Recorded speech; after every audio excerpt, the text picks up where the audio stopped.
আসসালামু আলাইকুম, কেমন আছো? অ্যাডমিশন দেখতে দেখতে প্রায় শেষের দিকে, সামনে রাবির পরীক্ষা আছে।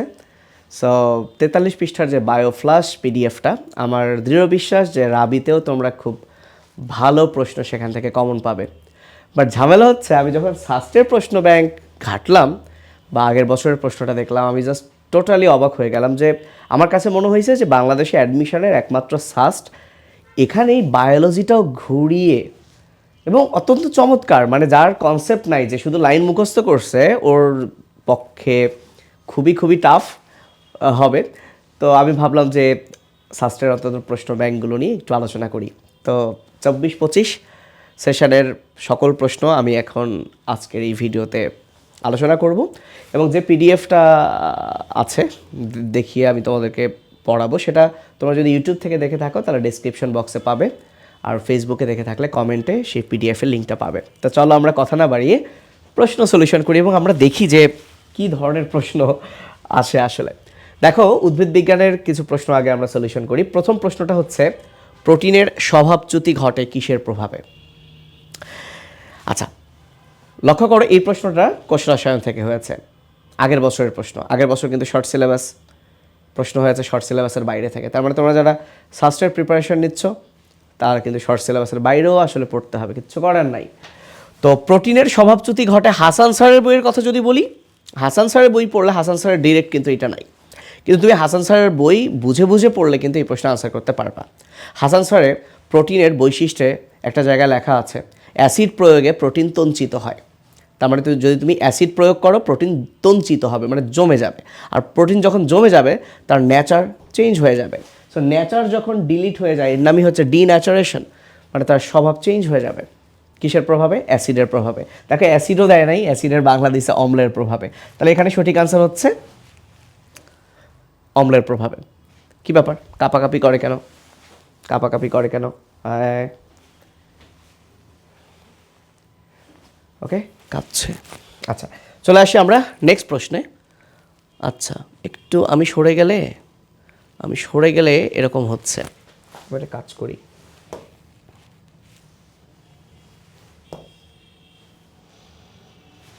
আচ্ছা এটাকে একটু ডাউনলোড করি।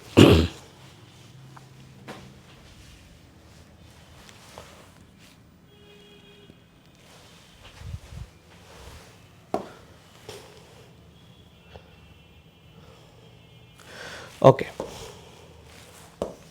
সর না ভাই, এ ভাই সর না। আচ্ছা যাই হোক, এটা কাপাকাপি করবে। আমি স্ক্রিন থেকে যদি না সরি, আমার বিশ্বাস তাহলে এটা ঠিক থাকবে। আমি স্ক্রিন থেকে না সরলে এটা ঠিক থাকবে। ওকে, এবার দেখো সেকেন্ড প্রশ্ন, আমি এই পাশ থেকে পড়াই। মাইক্রোনিউট্রিয়েন্টের যুগল কোনটি? ভাবো, প্রশ্ন আসতে পারে যে মাইক্রোনিউট্রিয়েন্ট কোনটি, কিন্তু না, যুগল কোনটি, মানে একটু তারা পেঁচাবেই। তো আমরা সবাই জানি ম্যাক্রোনিউট্রিয়েন্ট হচ্ছে যে মজিদ কাকার নাইস চপস, এরকম পড়ছিলাম না? আর 9-10-এ পড়ছিলাম MGK cafe for nice chops, কিন্তু আয়রন কিন্তু এখন এই ট্রিকের মধ্যে নাই।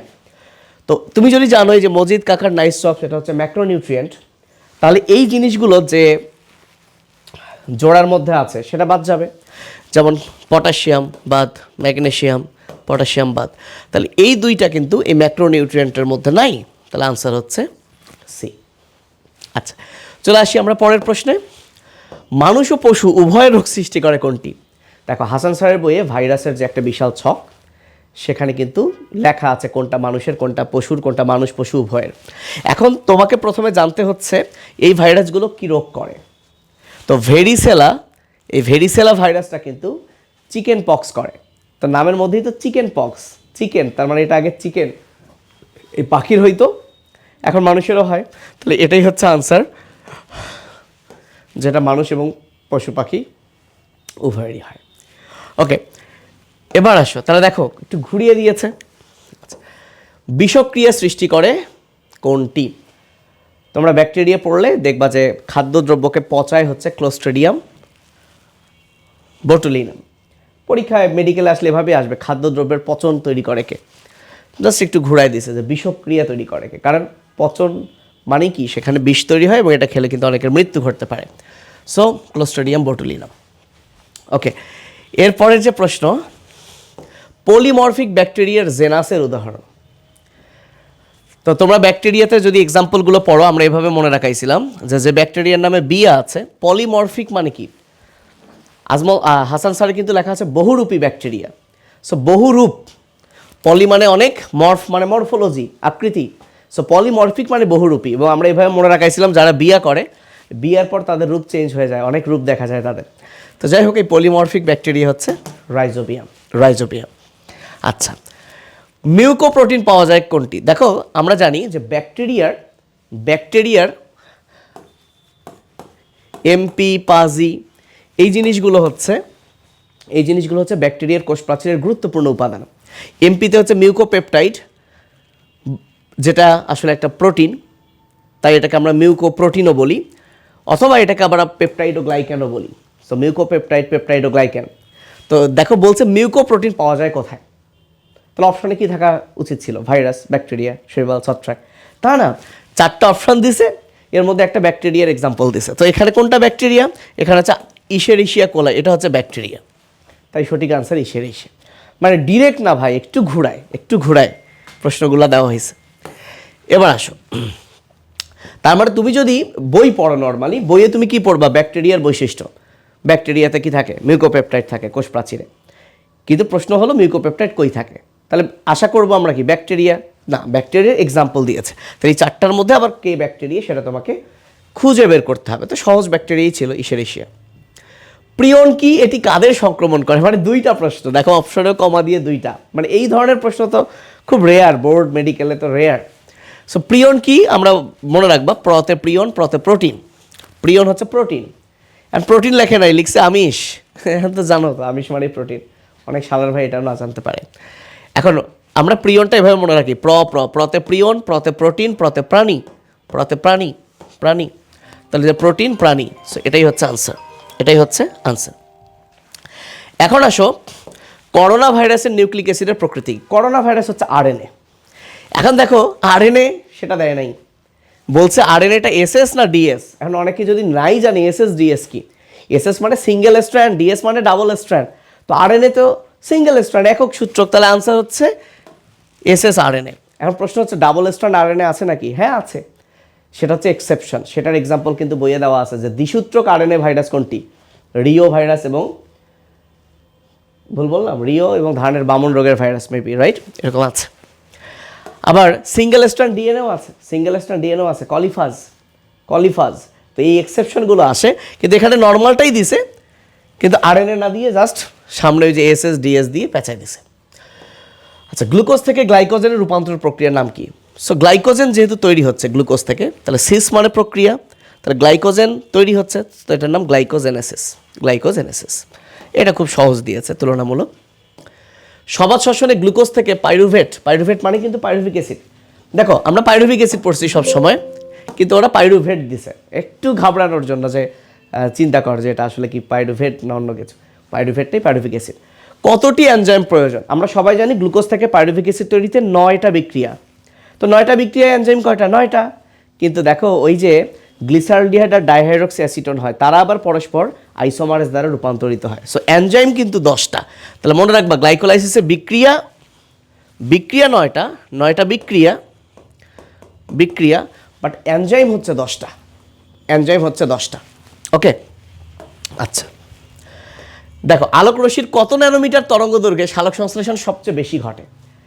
মানে ভাই বইয়ে কিন্তু লেখা আছে লাল আলোতে সালোক সংশ্লেষণ বেশি ঘটে, কিন্তু এখানে কি করলো, কত তরঙ্গ দৈর্ঘ্য। তার মানে প্রথমে তোমাকে জানতে হবে কোন আলোতে বেশি ঘটে, লাল। সেই লালের আবার তরঙ্গ দৈর্ঘ্য কত সেটা মনে রাখতে হবে, এবং লালের তরঙ্গ দৈর্ঘ্য তো সবচেয়ে বেশি, যে 700 ঘরে যেটা, সেটাই।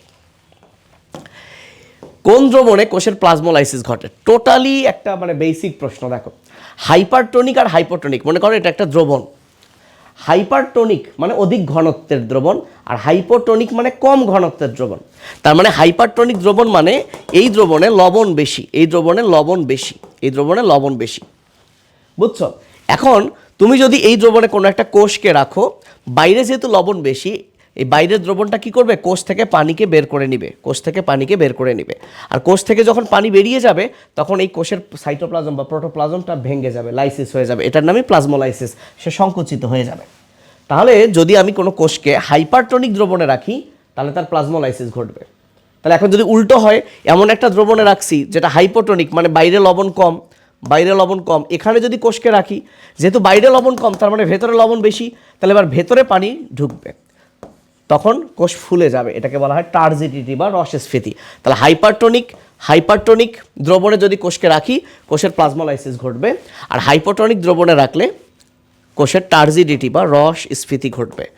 টার্জিডিটি বা রস স্ফীতি ঘটবে। আর আইসোটনিক মানে সমান, মানে কোষের আর বাইরের ঘনত্ব কি হবে? সমান। ফলে এখানে কোষ থেকে পানি বেরিয়েও যাবে না, ঢুকবেও না, সো কোনো পরিবর্তন হবে না।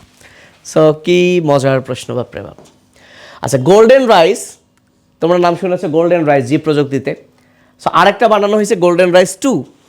তো গোল্ডেন রাইসের চেয়ে গোল্ডেন রাইস 2তে বিটা ক্যারোটিন 23 গুণ বেশি থাকে। বিটা ক্যারোটিন মানে ভিটামিন এ, 23 গুণ বেশি থাকে। তো প্রশ্ন নর্মালি আমরা হলে কেমন আশা করতাম যে গোল্ডেন রাইস 2-এ কত গুণ বেশি বিটা ক্যারোটিন থাকে গোল্ডেন রাইস থেকে? উত্তর 23 গুণ। এখানে তা দেয় নাই, এখানে দিয়েছে কি গোল্ডেন রাইস আর 2-এর বিটা ক্যারোটিনের অনুপাত কত। তাহলে এর যেহেতু বেশি, তাহলে 1:23, 1:23 এটা হচ্ছে আনসার। হায় রে, খুব মজার, আমার খুব ভালো লাগতেছে আসলে। এটা একটু সহজ দিছে। উদ্ভিদের বিভাজনক্ষম কোনো সজীব অংশ থেকে পূর্ণাঙ্গ উদ্ভিদ সৃষ্টির প্রক্রিয়াকে কী বলে? সো আমরা জানি পুনরুৎপত্তি ক্ষমতা মানে কি? টটিপটেন্সি। সো টটিপটেনশিয়ালিটি যেটা আছে এটাই আনসার। এবার আসো, একবীজপত্রী উদ্ভিদের কাণ্ডের কেন্দ্রস্থলে কোনটি থাকে? তোমরা যদি একবীজপত্রী উদ্ভিদের কাণ্ড, মূল এগুলো পড়ো, তাহলে দেখবা এই কাণ্ড মূলের একদম যে কেন্দ্র তাকে বলা হয় মজ্জা। এই মজ্জাকে ইংলিশে বলে পিথ বা মেডুলা। সো আমি আশা করছিলাম মজ্জা না দিয়ে ইংলিশ দিবে, পিথ দিবে, কারণ ম্যাক্সিমাম অপশনই এদের কি থাকে? ইংলিশে থাকছে, বা একটু অপর নাম টাইপের দিয়ে থাকছে। দেখো, নর্মালি ক্রোমোজোম সংখ্যার একটা চার্ট আছে, যেটা মনে রাখার আমি কৌশল ওই বায়োফ্লাশে দিয়ে দিয়েছিলাম। তো সেখানে খেয়াল করো, আসলে কি আসবে? ধানের ক্রোমোজোম কত? তা না, একসাথে 3টা জিনিসের ক্রোমোজোম সংখ্যা যথাক্রমে। তো একসাথে 3টা দিলে অবশ্য সুবিধাও আছে, একটা পারলে কিন্তু আরেকটা মানে অনেকটাই হয়। তো আমরা এভাবে মনে রাখতাম যে ধান হচ্ছে আমাদের প্রধান খাদ্য, ধান হচ্ছে 2-4, আর ধান যদি কোনো কারণে আমরা খাইতে না পারি ভাত, তাহলে আমরা গম খাবো। সো ধানের উল্টা হচ্ছে গম, তাহলে ধান 2-4, গম 4-2। আর আমরা এভাবে পড়ছিলাম যে 14 পেলে কি হবে? পাশ হবে, আর পাশ করলে জব হবে, অর্থাৎ পাট, শশা আর জব হচ্ছে 14, তাহলে পাট হচ্ছে 14, তাহলে 24, 42 আর 14, ধান গম পাট হচ্ছে 24, 42, এটা 24, 42 আর 14। ঠিক আছে, চলে আসি জীবকোষের সর্বাপেক্ষা বড় অণু কোনটি? এটা মনে রাখবা, সর্বাপেক্ষা বড় অণু হচ্ছে নিউক্লিক অ্যাসিড। এই যে ডিএনএ-কে বলা হয় মাস্টার মলিকুল, মাস্টার মানে সবচেয়ে বড়। ঠিক আছে, এরপরে চলে আসো, কতগুলো থাইলাকয়েড একসাথে সজ্জিত হয়ে কি গঠন করে? এইটা কিন্তু অনেকটা ইজি প্রশ্ন দিয়েছে, এবং আমি আশা করছিলাম যে তারা পেঁচাবে। তাদের অপশন কিন্তু ভুল। কতগুলো থাইলাকয়েড একসাথে হয়ে, ওই যে ক্লোরোপ্লাস্ট আছে না, ক্লোরোপ্লাস্টের মধ্যে এটা থাইলাকয়েড, এগুলো একসাথে হয়ে যে স্তূপ হয় তাকে বলে গ্রানাম। এখানে অপশনে কিন্তু গ্রানাম নাই, আছে গ্রানা, এটাই উত্তর হবে, কিন্তু অপশনে থাকা উচিত ছিল গ্রানাম। মানে আমি আশা করছিলাম যে সাস্টে গ্রানাও থাকবে, অপশনে গ্রানামও থাকবে। গ্রানা হচ্ছে গ্রানামের বহু বচন, কিন্তু থাইলাকয়েড মিলে যে স্তূপ হইল, একটা স্তূপকে তো আমি গ্রানামই বলবো। যাই হোক, ডিএনএ আরএনএ স্থিত, মানে ডিএনএ আরএনএর মধ্যে অবস্থিত যে পেন্টোজ আছে, মানে ডিএনএতে আছে ডিঅক্সিরাইবোজ, আরএনএতে আছে রাইবোজ, এদের পার্থক্য নির্ধারণকারী কার্বনের অবস্থান কোনটা? সো ডিএনএ আরএনএর পার্থক্য হচ্ছে 2 নাম্বার কার্বনের। 2 নাম্বার কার্বনে যদি অক্সিজেন না থাকে সেটা ডিঅক্সিরাইবোজ, থাকলে রাইবোজ। কেমনে প্রশ্নটা করছে? সো আনসার হচ্ছে, দেখো 2, আনসার হচ্ছে 2।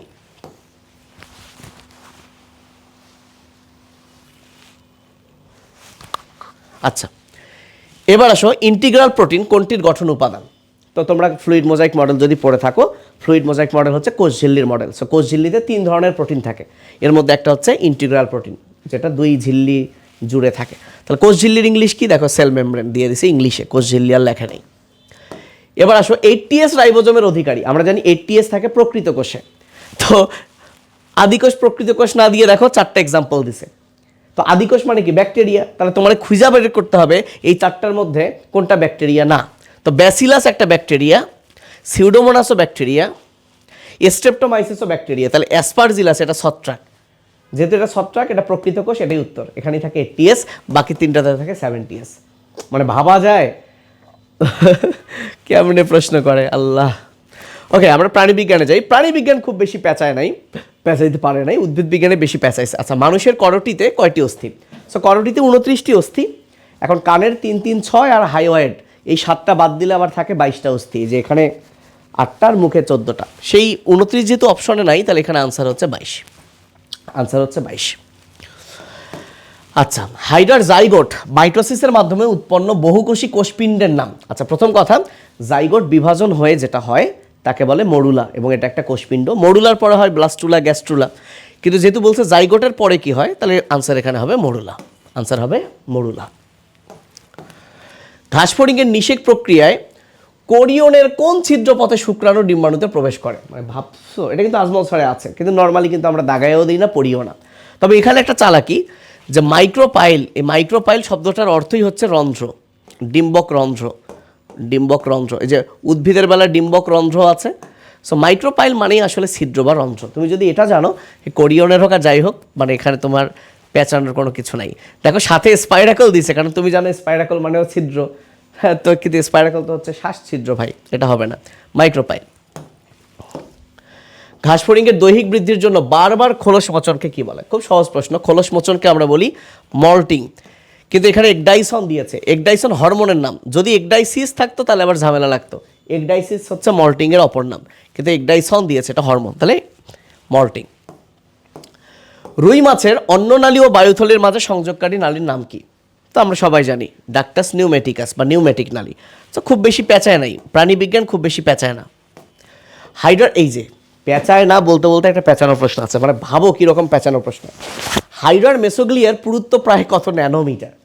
ভাই, আমরা আজমল স্যারের বইয়ে পড়েছি হাইডার মেসোগ্লিয়ার পুরুত্ব হচ্ছে 0.1 মাইক্রোমিটার। এখন কইছে যে কত ন্যানোমিটার। তো এখন চিন্তা করো, অপশনে যেহেতু ন্যানোমিটার বলছে, একের পর কিছু শূন্য আসবে, কিন্তু দেখো একের পর এখানে শূন্য বলতে শুধু একটাই আছে, তাই এটাই উত্তর। এইখানে ওরা একটা চালাকি করতে পারতো, 10, 100, 1000 এরকম দিলে স্টুডেন্টরা একটু মানে ঘাবড়ায় যাইতো, কিন্তু দেখেই বোঝা যাচ্ছে আনসার হবে 100। তো এটাকে কিভাবে তুমি, যদি ওইরকমভাবে অপশন দিত, তুমি কিভাবে এটাকে নিয়ে আসতা? আচ্ছা, প্রথম কথা, মাইক্রোমিটার মানে কি? মাইক্রোমিটার মানে হচ্ছে 10⁻6, তাহলে এখন মিটার হয়ে গেল। এখন ন্যানোমিটার মানে 10⁻9, ন্যানোমিটার মানে 10⁻9, তাহলে আমি 10⁻9 এখানে দিয়ে দিলাম, 10⁻9 দিয়ে দিলাম। এখন 10⁻9 মানে কি? আমি 10⁻3 অ্যাড করছি, যেহেতু আমি 10⁻3 অ্যাড করছি, তাহলে আমি আরও এখানে 1000 অ্যাড করে দিলাম, কারণ 10⁻3 মানে 1000, এটা বুঝছো তো? এখন এই 10⁻9-এর পরিবর্তে আমি এখানে ন্যানোমিটার লিখলাম, এখন 1000কে 0.1 দিয়ে গুণ দাও। তো তোমরা দশমিকের গুণ শিখছো। এই যে আমি যদি বলি 0.2, 0.03, 0.004, এটার গুণফল কত? আমরা কিভাবে হিসেব করি? আমরা এভাবে চিন্তা করি, 4, 3, 12, 2, 24, তাহলে আমি 24 লিখলাম। এখন দশমিক আছে কয়টার আগে? দেখো, একটার আগে দশমিক, 2, 3, 4, 5, 6, মোট 6 ঘরের আগে দশমিক। এই যে 3 ঘরের আগে, এখানে 2টা, এখানে একটা, 3 আর 2 5, 3 আর 2 5, আর 2 কত? মানে ভালো করে বোঝো, 1, 2, 3 ঘরের আগে দশমিক, এখানে আরও 2 ঘরের আগে দশমিক, তাহলে 3 আর 2 5 ঘরের আগে দশমিক, এখানে আরও একটা ঘরের আগে দশমিক, 6 ঘরের আগে দশমিক, তাহলে এইটার গুণফল হবে 1, 2, 3, 4, 5, 6, এই 6 ঘরের আগে দশমিক, সামনে আরেকটা শূন্য দিয়ে দিলা, এইটা হচ্ছে গুণফল। এটা তো বোঝো, তাহলে সেইভাবেই তুমি চিন্তা করো। যদি এটা অনেক সহজ, তাহলে 1000 গুণন 1 কত হয়? 1000। এখন কয়েক ঘরের আগে দশমিক আছে? 1 ঘরের আগে, 1 ঘরের আগে দশমিক, তার মানে এখানে আনসার হবে ভাই 100, বল আনসার হবে 100। মাথার উপর দিয়ে গেলে কিছু করার নেই, জাস্ট তুমি নর্মালি চিন্তা করো, দশমিক 1 হলে একটা ঘর আগে দশমিক বসবে। ওকে, তো দেখো পেঁচায় দিছে, কেমনে পেঁচায় দেয়, হায় রে খোদা। রক্তে রেচন বর্জ্যের বৃদ্ধি পাওয়াকে কি বলে? মনে রাখবা, রেচন বর্জ্য মানে নাইট্রোজেন জাতীয় পদার্থ, আর এই অ্যাজো শব্দের অর্থ হচ্ছে নাইট্রোজেন। তোমরা কেমিস্ট্রিতে পড়ছো ডায়াজোনিয়াম লবণ, ডায়াজো মানে কি? ডাই অ্যাজো, দুইটা নাইট্রোজেনের যখন কি হবে, বন্ধন হবে। তো রক্ত মানে এমিয়া, তো রক্তে যখন নাইট্রোজেন জাতীয় বর্জ্য বেড়ে যাবে, এর নাম অ্যাজোটেমিয়া। সাথে জেনে রাখো, এর ফলে যদি তুমি অসুস্থতা অনুভব করো, তাকে বলে ইউরেমিয়া। তাহলে ইউরেমিয়া হচ্ছে অসুস্থতা অনুভব। তাহলে নাইট্রোজেন জাতীয় বর্জ্য বেড়ে যাওয়া হচ্ছে অ্যাজোটেমিয়া, এর ফলে অসুস্থতা অনুভব করলে ইউরেমিয়া। মানুষের কানের ভেতর কোনো যদি প্রদাহ হয় তাকে কি বলে? ভাইয়া অটো মানেই কান, অটো মানেই কান, তাহলে অটোর প্রদাহ মানে অটাইটিস, অটাইটিস। সেমিলিথাল জিন কোন রোগের জন্য দায়ী? সেমিলিথাল জিন হচ্ছে হিমোফিলিয়া, সেমি ম আছে হিমোফিলিয়া, এই একটা এক্সাম্পল দেওয়া আছে সেমিলিথাল জিনের, আমরা এটা মনে রাখবো, হিমোফিলিয়া। মানবদের সারা শরীরে লোমে আবৃত থাকে কোন রোগের কারণে? চিন্তা করো, লোম মানে কি? চুল, চুল মানে কি? সুতা। এই যে ট্রাইকোম শব্দের অর্থ হচ্ছে সুতা, আর হাইপার মানে অনেক, তো হাইপার ট্রাইকোসিস নামই বলে দিচ্ছে যে অনেক বেশি লোম তৈরি হবে, অনেক বেশি লোম। এটা একটা সেক্স লিঙ্ক ডিসঅর্ডার। মানবদেহে ইনসুলিন উৎপাদনকারী জিনের অবস্থান কত নাম্বার ক্রোমোজোমে? 11 নাম্বার ক্রোমোজোমে, ডিরেক্ট লেখা আছে, কোনো প্যাচগোজ নাই। রক্তে অ্যান্টিজেন অ্যান্টিবডির বিক্রিয়ার মাধ্যমে অণুজীব নিষ্ক্রিয় হওয়ার পদ্ধতিকে কি বলে? তো যখন একটা অ্যান্টিজেন আর একটা অ্যান্টিবডি বিক্রিয়া করবে, যে জমাট বাঁধবে, এই জমাট বাঁধার প্রক্রিয়াটাকে আমরা বলি অ্যাগ্লুটিনেশন, অ্যাগ্লুটিনেশন। এবং জেনে রাখো, অ্যান্টিজেনটাকে বলা হয় অ্যাগ্লুটিনোজেন, অ্যাগ্লুটিনোজেন। আর অ্যান্টিবডি যেহেতু প্রোটিন, প্রোটিনের শেষে যেহেতু ইন বসে, তাই অ্যান্টিবডিটার নাম অ্যাগ্লুটিনিন।